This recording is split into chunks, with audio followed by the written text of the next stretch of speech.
नमस्कार, मैं हूं नीलू। तो इजराइल और अमेरिका कह रहा है कि ईरान अब खत्म हो चुका है और बस अब कुछ दिन का युद्ध और बाकी है और उसके बाद ईरान घुटने टेक देगा। इधर अली लारिजानी की मौत के बाद से ईरान और गुस्से में दिखाई दे रहा है। जबरदस्त तरीके से उसने इजराइल पर प्रहार किया है। तेल अवीव के रिहायशी इलाकों से लेकर रेलवे स्टेशन और कई जगहों पर जबरदस्त तरीके से मिसाइल से हमला किया है।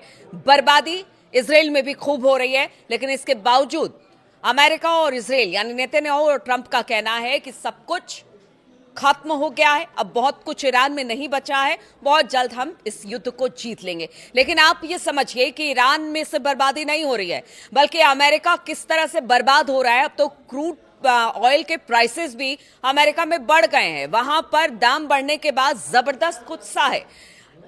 ईरान पर जिस तरह से हमला किया गया, अमेरिका में ही उनके एक बड़े अधिकारी ने इस्तीफा दे दिया, तो इसे क्या माना जाए।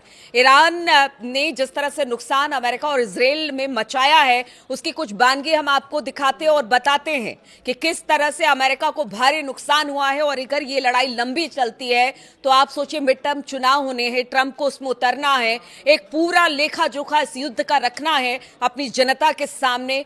इस तरह से जो बोझ अमेरिकी जनता पर पड़ा है, उसको अमेरिकी जनता किस तरह से लेगी, क्योंकि अभी तो शुरुआती आकलन है। शुरुआती आकलन में ही इतने ज्यादा पैसे अमेरिका ने गंवाए हैं इस युद्ध में कि अब सब ये कह रहे हैं कि देखिए, ट्रंप को अब कोई बीच का रास्ता निकालना चाहिए। इधर कुछ खबरें ऐसी आई हैं जिसमें भारी तबाही सिर्फ अमेरिका के ड्रोन और जो फाइटर प्लेन्स है उसको लेकर हुआ है। तो वो कुछ खबरें मोटा मोटे हिसाब बताते हैं आपको कि किस तरह का नुकसान अमेरिका को हो रहा है। ईरान युद्ध में शुरू होने से अब तक कम से कम 11 MQ-9 रिपर ड्रोन ईरानी वायु रक्षा प्रणालियों द्वारा मार गिराया जा चुका है, जिसमें अमेरिका को कुल वित्तीय नुकसान करीब $330 मिलियन का हुआ है, या फिर इससे अधिक ही मान लीजिए। इन भारी नुकसान के बीच अमेरिका इजराइल के नेतृत्व वाले ऑपरेशन एपिक फ्यूरी के दौरान ईरान के खिलाफ चल रही सैन्य कार्रवाई में अमेरिका सेना को अपने प्रमुख MQ-9 रिपर ड्रोन बेड़े में गंभीर नुकसान का सामना करना पड़ा। अभी 2-3 दिन पहले ही हम आपको बता दें कि एक रिपर ड्रोन ईरान के द्वारा मार गिराया गया है। रिपोर्ट्स के माने तो फरवरी के अंत में अब तक कम से कम 11 MQ-9 रिपर ड्रोन ईरानी वायु रक्षा प्रणालियों द्वारा मार गिराया जा चुका है, जिसमें कुल नुकसान $330 मिलियन से अधिक का हुआ है। और इन भारी नुकसानों के बाद अमेरिकी सेना अब एक नई रणनीति बनाने जा रही है। देखिए, ईरान के लिए कह रही है कि वो खत्म हो गया है, लेकिन किस तरह से वो पूरी की पूरी वायुसेना अमेरिका की है उसको धराशायी किए हुए है। अब अपनी रणनीति को अमेरिका को बदलना पड़ रहा है। लुकास नाम के ड्रोन अब अमेरिका के नई उम्मीद बनकर सामने आ रही है, यानी कि अब उस पर विश्वास अमेरिका कर रहा है। ये ड्रोन ईरान के प्रसिद्ध शाहिद 136 यानी शाहिद 136 की तर्ज पर विकसित किया गया है। लेकिन अमेरिका तकनीक के साथ साथ अगर वॉल स्ट्रीट जर्नल और अन्य रिपोर्ट्स की माने तो प्रत्येक रिपर ड्रोन की कीमत 30 से 32 मिलियन डॉलर के बीच है, जिससे कुल नुकसान अब तक $330 मिलियन हुआ है।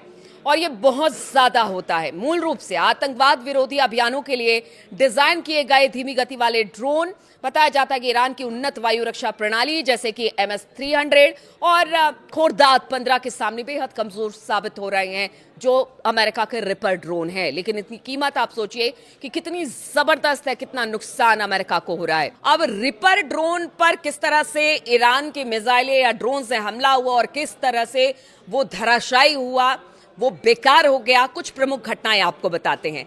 तो 14 मार्च की बात है, जबकि हॉर्मुज़गान प्रांत के बंदर अब्बास के ऊपर इस्लामिक रिवोल्यूशनरी गार्ड कॉर्प्स यानी IRGC ने एक MQ-9 को मार गिराया। अभी 15 मार्च की बात देखिए, कुवैत के अल सलेम हवाई अड्डे पर ईरानी हमले के दौरान एक रिपर नष्ट हुआ है। रिपोर्ट के अनुसार शुरुआती दिनों में कतर की सेना द्वारा गलती से कम एक रिपर को मार गिराया गया है। लुकास और ईरानी शाहिद ड्रोन की तुलना करें तो आप समझिए कितना सस्ता शाहिद ड्रोन है। अब इसी की तर्ज पर लुकास को लेकर आया जा रहा है कि शाहिद ड्रोन की तुलना में ये शायद कुछ अब अमेरिका के लिए बेहतर करे। MQ-9 रिपर अमेरिकी सेना का प्रमुख लंबी दूरी का रिमोट नियंत्रित विमान है, जो कि खुफिया जानकारी जुटाने और सटीक हमलों में माहिर है। लेकिन उच्च तीव्रता वाले मिसाइल और रडार से लैस ईरान की वायु रक्षा प्रणालियों का यह शिकार भी हो रहा है। इसके जवाब में अमेरिका ने low cost unmanned aerial system यानी लुकास नाम के सस्ते कामिकाजी ड्रोन को तैनात करना अब शुरू कर दिया गया है, जो कि शायद 136 का जवाब हो और इससे नुकसान भी कम हो। अगर ईरान युद्ध में शुरू होने में आप कम से कम 11 MQ-9 रिपर ड्रोन को जब गिरा दिया गया, तब अमेरिका को इस बात की चिंता सताने लगी है कि अगर इसी तरह से उनके रिपर ड्रोन गिरने लगे, भारी नुकसान हुआ, तो ये तो सिर्फ उनके जो हथियार है वो गिराए जा रहे हैं अमेरिका के, बाकी जो एयर बेसिस हैं, जो उनके एम्बेसीज हैं, ग्रीन जोन में स्थित एम्बेसीज है, जो उनके रडार हैं, उनको तो अलग मार गिरा रहे हैं। आप समझिए उनका खर्चा प्लस इधर जो उनके हथियार का खर्चा, उस पर से रोजाना जो सैनिकों पर खर्चा हो रहा है, सब खर्चे जोड़े जाएंगे और सबका हिसाब ट्रंप को देना पड़ेगा, क्योंकि अब दुनिया भर में ट्रंप को लेकर यही कहा जा रहा है कि पहले तो युद्ध थोपा, तेल और गैस महंगा हुआ, इधर अमेरिका भी कर्जे में, अगर कुछ दिन और युद्ध चला तो ऐसा ही कह रहा है कि अमेरिका को भारी लॉस होने वाला है।